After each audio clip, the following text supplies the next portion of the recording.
Friends, दोस्तों, सियासत के हर संकट का समाधान जिनके पास है, the one who is the master of checkmating every political and opposition move, विपक्ष की सियासी सोच पर जो सबसे कड़ी चोट करते हैं, the one who is known in the country and around the world today as the modern day Chanakya of Indian politics.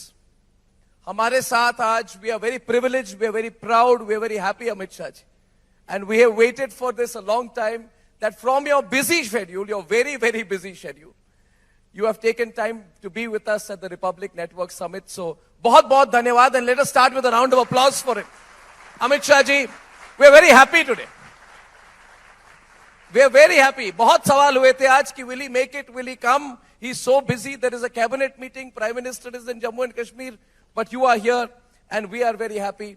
And we want to speak to you openly. And a lot of people are watching this. आज हमारे सब channels में streaming सब लोग देख रहे हैं.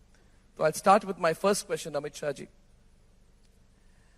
लोकसभा चुनाव के लिए 195 बीजेपी उम्मीदवारों की लिस्ट अभी आ चुकी है, और प्रधानमंत्री जी ने 370 सीट की टारगेट फिक्स की है, और एनडीए का अपना टारगेट 400 का है.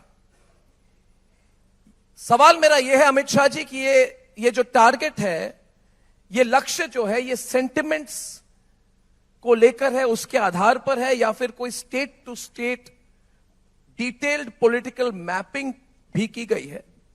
इस पर आप अगर कुछ हमारे साथ जानकारी हमें साझा करें तो we can start with that. देखिए, भारतीय जनता पार्टी राजनीति में विजय प्राप्त कर सत्ता प्राप्त कर लंबे समय तक सरकारें बनाने के लक्ष्य से नहीं है. हम राजनीति में जब से हमारी पार्टी की स्थापना हुई, तब से आजादी के आंदोलन के वक्त से जो लोग भारत को जानते थे, उनकी कल्पना के भारत बनाने के लिए हम राजनीति में आए हैं. लाखों लोगों ने बलिदान ऐसे भारत के लिए नहीं दिया था जिसकी दुनिया में कोई पूछ न हो. ऐसे भारत के लिए नहीं दिया था जो असुरक्षित हो, अशिक्षित हो, इसका 2/3 हिस्सा दारुण गरीबी में अपना जीवन व्यतीत करता हो, और विश्व में इसका कोई सम्मान न हो. ऐसे भारत के लिए आजादी का आंदोलन नहीं लड़ा गया था.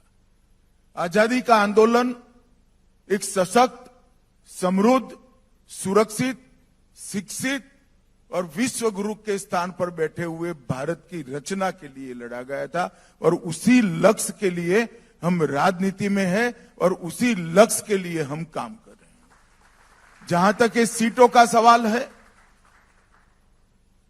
जब से हम पार्टी बनाए तब से लेकर आज तक, 1950 से आज तक, हम जो कल्पनाएं लोगों के सामने रखे थे, हमारा एजेंडा लोगों के सामने रखे थे, इसकी पूर्ति के लिए जब इस देश की जनता ने पूर्ण बहुमत की नरेंद्र मोदी सरकार बनाने का मौका दिया, मोदी जी पर भरोसा किया, मोदी जी को 2 टर्म पूर्ण बहुमत का सरकार दिया, तब ये 10 साल हमने इसके लिए काम किया है. और मैं मानता हूं कि आजादी से लेकर अब तक के इतिहास में ये 10 साल भारत के विकास की दृष्टि से, भारत की सुरक्षा की दृष्टि से, और भारत के विश्व में गौरव को बढ़ाने की दृष्टि से ये भारत का स्वर्णिम काल रहा है. मगर मैं आज ये भी कहना चाहता हूं देशवासियों से, ये फुल स्टॉप नहीं है, ये शुरुआत है. अच्छा समय आने वाला है, और अच्छा समय आने वाला है. और इसके लिए ये जो प्रयास हमने 10 साल किया है, जो प्रचंड जन समर्थन देश भर में आज नरेंद्र मोदी जी को, भारतीय जनता पार्टी को, एनडीए को मिल रहा है. मैं देश के कोने कोने में गया हूं. चुनाव के पहले ही मैंने 136 सीटों का विजिट करा है. मैं आपको बता सकता हूं कि देश के कोने कोने से नरेंद्र मोदी जी के समर्थन में जनता खड़ी है। इसी के आधार पर हमने 370 के आंकड़े का लक्ष्य रखा है, 400 पार के आंकड़े का लक्ष्य रखा। ये लक्ष्य हमारा वास्तविक भी है और मैं आज बड़े विश्वास के साथ देश की जनता को कहने वाला हूं कि आप एक बार आपके मन में जो आशीर्वाद पड़ा है, प्यार पड़ा है, उसको मत में परिवर्तित कर दीजिए। 400 पार देखते देखते हो जाएगा और एक मजबूत सरकार